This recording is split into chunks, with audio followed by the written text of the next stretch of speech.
مجھے وسیلے کے بارے میں پوچھنا تھا کہ نبی صلی اللہ علیہ وسلم کا وسیلہ دے کے دعا کرنا کہ ہم سنرز ہیں یا ہم آبویسلی ان کے لیول پہ تو وہ آپ کے اللہ آپ کے نیک بندے ہیں تو ہماری دعا کو قبول کر لیں.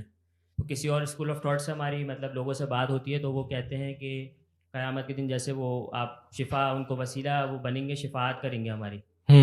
تو اس بارے میں کیا ہونا چاہیے ہمارا رسپانس اگر ہم اس کو ڈیزالو کرنا چاہتے ہیں سچویشن کو؟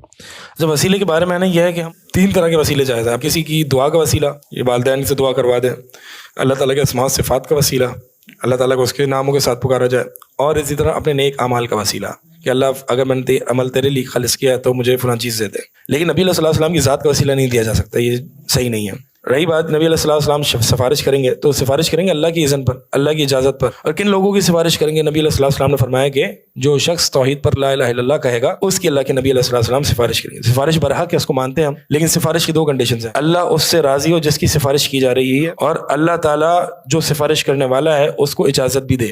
من ذا الذی یشفع عنده الا باذنہ، کون ہے جو اللہ کے ہاں سفارش کر سکتا ہے اللہ کی اجازت کے بغیر؟ تو اللہ کی اجازت کے بغیر سفارش نہیں ہو سکتی. اس کا مطلب یہ ہے کہ سفارش پوری کی پوری ڈیپینڈنٹ ہے اللہ کی پرمیشن اور اللہ کی رضا پر. اللہ جس سے راضی ہوگا اس کے لیے نبی علیہ الصلوۃ والسلام کو اجازت دے گا کہ آپ اس کے لیے سفارش کر لو. تو اس کا مطلب یہ ہے کہ ہمیں خوش کس کو کرنا ہے؟ ہم نے عبادت کس کی کرنی ہے؟ اللہ کی کرنی ہے. کہ اللہ راضی ہوگا تو وہ ہمارے لیے اجازت دے گا کہ ہمارے حق میں سفارش ہو. نبی علیہ الصلوۃ والسلام کی عبادت کر کے، نبی علیہ الصلوۃ والسلام کے نام پہ نظر و نیاز کر کے نبی علیہ الصلوۃ والسلام اس سے خوش نہیں ہوں گے.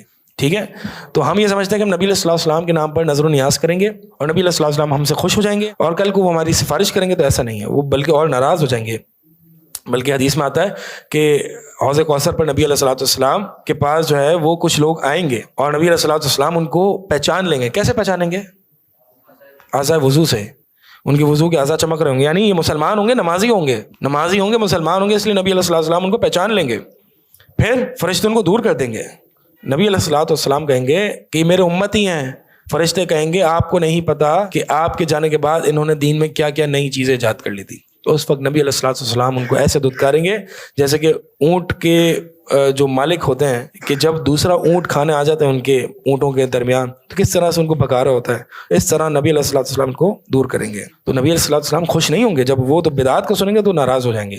تو اس سے نہ نبی علیہ الصلوۃ والسلام خوش ہوں گے اور نہ نبی علیہ الصلوۃ والسلام سفارش کریں گے، اور نہ کر سکتے ہیں. اگر کسی شخص نے اللہ کو ناراض کیا اور وہ یہ سمجھتا ہے کہ نبی علیہ الصلوۃ والسلام میرے لیے سفارش کریں گے تو ایسا نہیں ہو سکتا. بل سفارش برحق ہے، لیکن شرط یہ ہے کہ انسان کا عقیدہ توحید ہو.